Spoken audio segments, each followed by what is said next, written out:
Vous envisagez de vous lancer sur Amazon ou alors peut-être que vous vendez déjà sur Amazon en Europe et vous souhaitez vous expandre dans les marchés américains.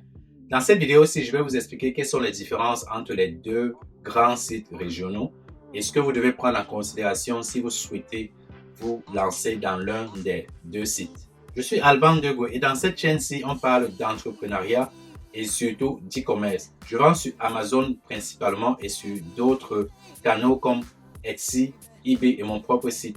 Et dans cette chaîne, je vous explique tout ce qui a trait à l'e-commerce. Je vous parle de mon expérience, je vous fais des vidéos sur des cas vraiment concrets et spécifiques. Et je vous donne également des astuces qui vous permettront de vous lancer sur la vente en ligne.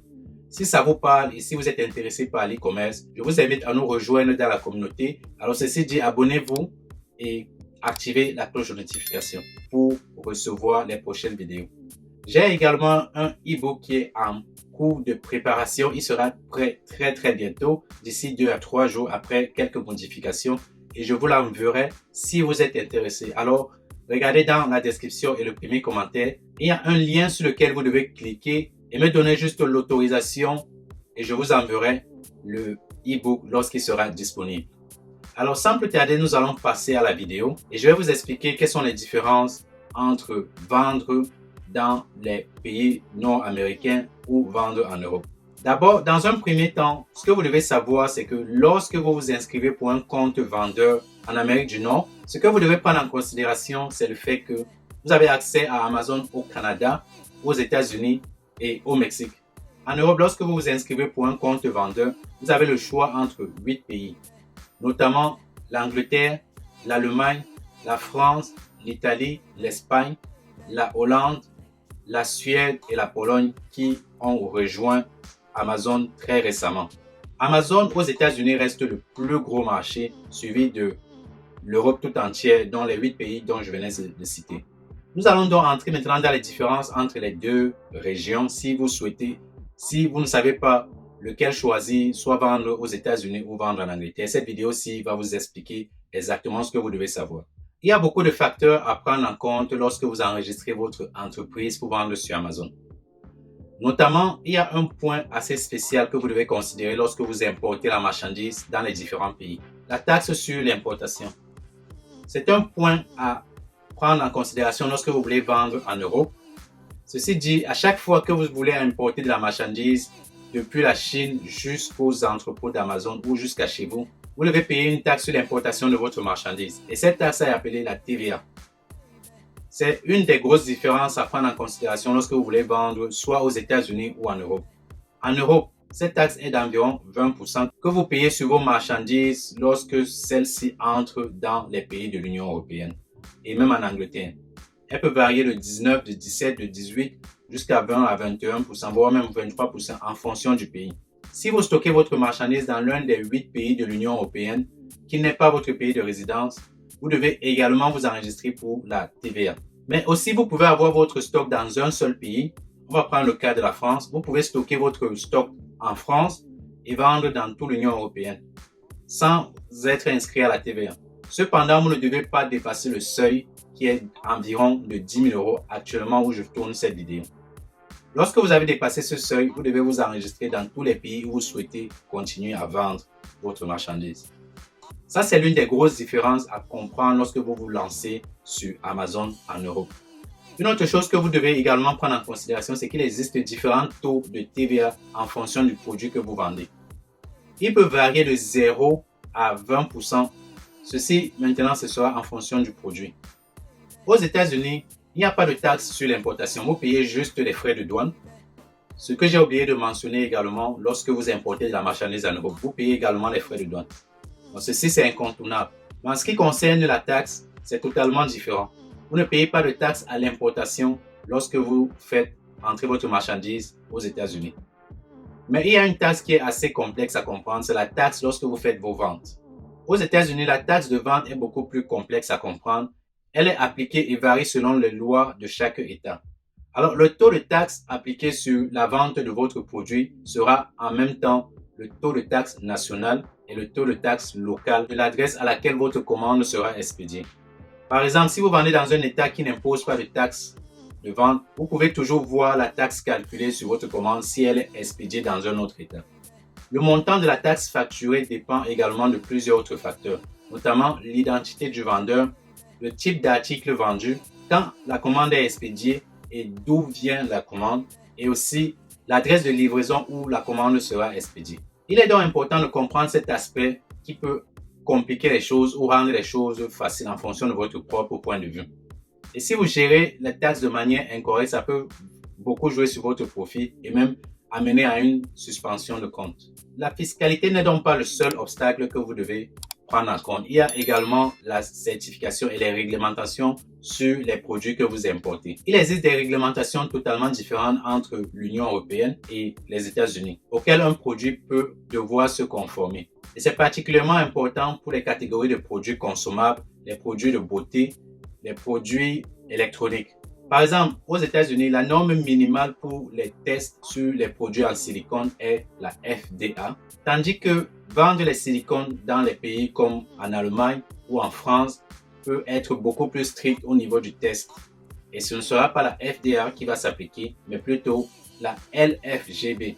Ce qui veut dire que si vous résidez en Europe et que vous voulez vendre aux États-Unis, vous devez connaître exactement quelles sont les réglementations qui s'appliquent à votre produit. Avec beaucoup de chance, les fournisseurs en Chine pourront vous guider parce que leur plus gros marché est les États-Unis. Donc, ils ont beaucoup plus les règles qui s'appliquent aux États-Unis. Maintenant, nous passons sur le deuxième point qui est la compétition. Selon le site e-commercenews.eu, je vous mettrai le lien dans la description pour que vous puissiez aller lire l'article. Le nombre de personnes inscrites en tant que vendeur en 2021 sur Amazon était de 295 000. Je vous donne donc les chiffres dans l'ordre croissant pour les pays qui nous intéressent. Pour ceux qui souhaitent se lancer sur Amazon en Europe ou Amazon aux États-Unis, nous avons la Suède qui vient en dernière position avec 11 223 vendeurs, soit un peu moins de 4,5%. Ensuite, nous avons l'Espagne avec 14 429 vendeurs, soit 4,9%. En France, 15 142 vendeurs, soit 5,1%. En Italie, 15 614 vendeurs, soit 5,3%. En Allemagne, 18 213 vendeurs, soit 6,6%. En Hollande, 19 516 vendeurs, soit 6,8%. C'est un très gros record pour la Hollande parce que c'est un pays qui venait de rejoindre les marchés d'Amazon. Et nous avons ensuite le Royaume-Uni qui vient avec 19 944 vendeurs, soit 6,8%. Et nous avons le Canada avec 22 088 vendeurs, soit 7,5%. Et les États-Unis, 76 769 vendeurs, soit 26%. Selon la liste, vous pouvez voir que les États-Unis tout seuls est très très grand en termes de vendeurs qui viennent de rejoindre la plateforme. Donc, selon les statistiques de 2019 également, il y a 1,16 million de vendeurs actifs sur les marchés Amazon en Europe et les États-Unis comportent 2,5 millions de vendeurs actifs. C'est beaucoup de concurrence par rapport au marché de l'Union européenne. D'autant plus que l'Europe et les États-Unis sont pratiquement similaires en termes de taille. Une autre chose à prendre en considération, c'est que les États-Unis ont une population d'environ 327 millions d'habitants, tandis que l'Union européenne est de 447 millions d'habitants, soit un potentiel de 100 millions d'acheteurs supplémentaires que nous avons en Europe. Ce qui veut dire en fait que se faire une place sur le marché américain va être beaucoup plus difficile, prendre beaucoup plus de temps et beaucoup plus d'argent par rapport à l'Union européenne. Une autre chose à considérer, c'est que les vendeurs en Europe ne sont pas aussi éduqués et sophistiqués que les vendeurs aux États-Unis. Et vendre sur Amazon en Europe est devenu une opportunité explosive. Cela signifie que vous aurez moins de concurrence si vous vendez en Europe plutôt qu'aux États-Unis. Et si vous vous lancez dans un marché de niche, vous pouvez vendre vos produits à des prix beaucoup plus élevés. Nous passons maintenant au troisième point à prendre en considération qui est les différences de culture. Les États-Unis et le Royaume-Uni ont toujours été perçus comme très similaires. Les tendances d'achat et les différences de taille de marché peuvent soit vous aider ou soit vous nuire à votre succès en fonction de votre compréhension. Vous devez considérer également les changements de l'environnement comme la météo que vous ne maîtrisez pas si vous n'êtes pas sur le territoire, les différences dans les fêtes, les jours fériés, le mode de vie également. Vous devez toujours être au parfum de ce qui se passe. Connaître la situation politique, par exemple, la plus récente et les différents changements qui peuvent influencer votre business et vous demander de réagir peut-être immédiatement sur une loi qui vient de s'appliquer. Une autre chose à considérer au niveau culturel est que les acheteurs européens ont tendance à être beaucoup plus conservateurs en ce qui concerne les dépenses lorsqu'ils le font sur les achats en ligne. Ceci veut dire que ils ont tendance à comparer les prix et à dépenser moins que les acheteurs américains. Donc, vous pouvez vendre un produit 2 fois plus cher aux États-Unis que vous le vendez ici en Angleterre ou dans un pays de l'Union européenne. Un autre point que vous devez prendre en considération lorsque vous vendez à distance, que ce soit en Europe ou aux États-Unis, c'est l'envoi de stock dans les entrepôts d'Amazon. Dans les deux cas, vous devez utiliser un service ou une entreprise qui va gérer l'ensemble du processus d'expédition, y compris l'importation et la livraison des marchandises dans les entrepôts d'Amazon. C'est pratiquement la même chose que ce soit dans les pays de l'Union européenne ou dans les pays de l'Amérique. Et la plupart des transitaires pourront le faire à votre place. Et n'étant pas sur place pour réceptionner les produits et faire votre propre vérification, il est fortement recommandé de faire une inspection pré-expédition depuis la Chine. Ceci va vous permettre d'éliminer ou d'éviter d'envoyer du stock qui est abîmé directement dans les entrepôts d'Amazon. C'est quelque chose que j'explique en détail dans ma formation et j'ai une autre vidéo dans laquelle vous pouvez voir à quoi correspond l'inspection de produits, comment la faire correctement. Je vous recommande toujours de vérifier vos stocks par vous-même et d'enlever des produits qui sont endommagés avant d'envoyer votre stock directement dans les entrepôts d'Amazon. Ceci va vous permettre d'éviter d'avoir des avis négatifs sur vos listings que vous avez créés. Une autre chose à prendre en considération, c'est la quantité que vous pouvez envoyer dans les entrepôts d'Amazon lorsque vous débutez. Je ne sais pas exactement combien c'est actuellement parce que je vends depuis longtemps et ça ne s'applique pas à moi. Supposons que vous avez trouvé un super produit qui se vend à 1000 unités par mois et que vous ne pouvez envoyer seulement que 200 unités dans les entrepôts d'Amazon lorsque vous êtes débutant. La question qui se pose ici est de savoir combien d'unités vous allez acheter chez votre fournisseur. Si vous achetez 1000 unités et que vous ne pouvez envoyer que 200 unités, vous devez trouver une solution de stockage dans le pays où vous souhaitez vendre vos produits pour stocker les 800 unités en attendant de vendre les 200 et donner la possibilité à Amazon d'augmenter votre capacité d'envoyer du stock. Ce qui veut dire que vous devez payer extra pour une solution de stockage pendant un certain temps en attendant de l'expédier à chaque fois votre marchandise de chez vous ou des entrepôts jusqu'aux entrepôts d'Amazon. C'est un problème que vous ne rencontrez pas si vous résidez dans le propre pays parce que vous pouvez le faire directement et contrôler votre stock à envoyer à Amazon. Jusqu'à ce que Amazon vous donne la possibilité d'envoyer beaucoup plus d'unités que dans vos débuts.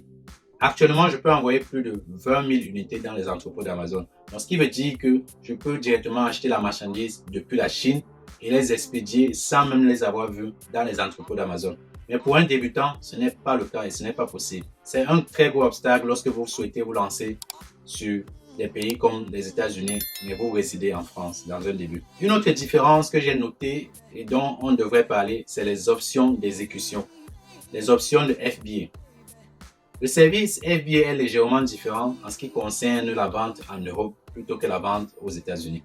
En Europe, vous avez ce qu'on appelle le pan-européen qui vous permet d'envoyer votre stock dans un entrepôt d'Amazon, dans un pays de l'Union européenne, et Amazon le distribue dans les différents autres pays où vous avez déclenché le pan-européen. Ceci implique également de vous enregistrer pour la TVA dans ces différents pays-là. Mais la chance que vous avez, c'est que vous pouvez vendre dans tous ces différents pays sans trop de tracasserie d'envoyer de stock dans chacun de ces pays. Depuis le Brexit, l'Angleterre étant sortie de l'Europe, les transferts de stock pan-européens entre le Royaume-Uni et les pays de l'Europe n'est plus possible. Et enfin, pour finir cette vidéo, une dernière chose à prendre en considération dans les différences, c'est la barrière de la langue. Aux États-Unis, il peut y avoir des différences d'expression dans différentes régions, mais ce n'est pas un très gros problème parce que ça reste l'anglais. Et vous pouvez justement, en fonction de la publicité que vous allez faire sur vos produits, reconnaître ces expressions-là. En Allemagne, en France, en Italie et dans d'autres pays qui ne parlent pas le français, comme en Angleterre également, vous aurez besoin de traduire l'intégralité de vos fiches produits pour vendre sur Amazon. Amazon traduit automatiquement vos fiches produits, mais vous devez quand même les optimiser parce que Amazon ne tient pas en compte en fait les termes de recherche des clients pour traduire ces fiches de produits. Et pour pouvoir bien vendre, vous aurez besoin d'avoir ces termes de recherche écrits dans votre description et dans votre titre pour facilement être indexé lorsqu'un client vous recherche ou recherche votre produit pour l'acheter. Ceci peut engendrer d'autres coûts supplémentaires pour traduire vos fiches produits ou alors trouver un expert qui va vous trouver les termes de mots si vous ne comprenez pas cette langue. Une autre tâche que vous devez prendre en considération lorsque vous vendez dans les pays de l'Europe est la gestion de la publicité.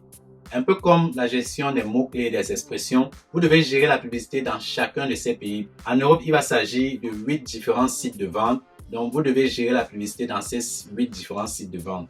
Pourtant, aux États-Unis, ce sera juste sur un seul site de vente qui est beaucoup plus grand que tous les 8 différents sites de vente réunis.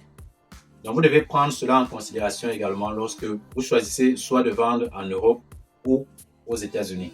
Pour terminer cette leçon, si vous me demandez quel était mon choix, étant résident en Europe, je dirais l'Europe parce que déjà au niveau de l'enregistrement de compte, c'est beaucoup plus simple et beaucoup plus facile pour les résidents en Europe. En termes de fiscalité, c'est également beaucoup plus facile. Et si nous considérons justement l'importation et la limite de l'envoi de stock dans les entrepôts d'Amazon, ça peut être un très gros facteur de gérer les stocks si vous devez recommander la marchandise depuis la Chine. En fonction de tous ces critères que nous avons vus, je trouve en fait que la compétition est le plus gros facteur à prendre en considération lorsque vous voulez vous lancer soit dans un pays de l'Union européenne ou dans les pays de l'Amérique. La compétition aux États-Unis est beaucoup plus féroce que celle en Europe. Ça peut être un facteur à prendre en considération si vous commencez avec un budget de 3 000, 5 000, voire même 10 000 euros, qui n'est pas assez élevé à mon avis. Si vous trouvez un super produit qui se vend rapidement, vous aurez beaucoup de difficultés de trésorerie pour pouvoir vous ravitailler rapidement et être compétitif sur le marché. Il ne suffit pas seulement de vendre 1000 unités et de s'arrêter là. Il faut être capable de vendre les 1000 unités chaque mois en continu sans interruption. Et c'est beaucoup plus un facteur à prendre en considération lorsqu'on se lance sur un marché qui est très compétitif avec beaucoup de demandes. Donc voilà, c'était tout pour cette vidéo.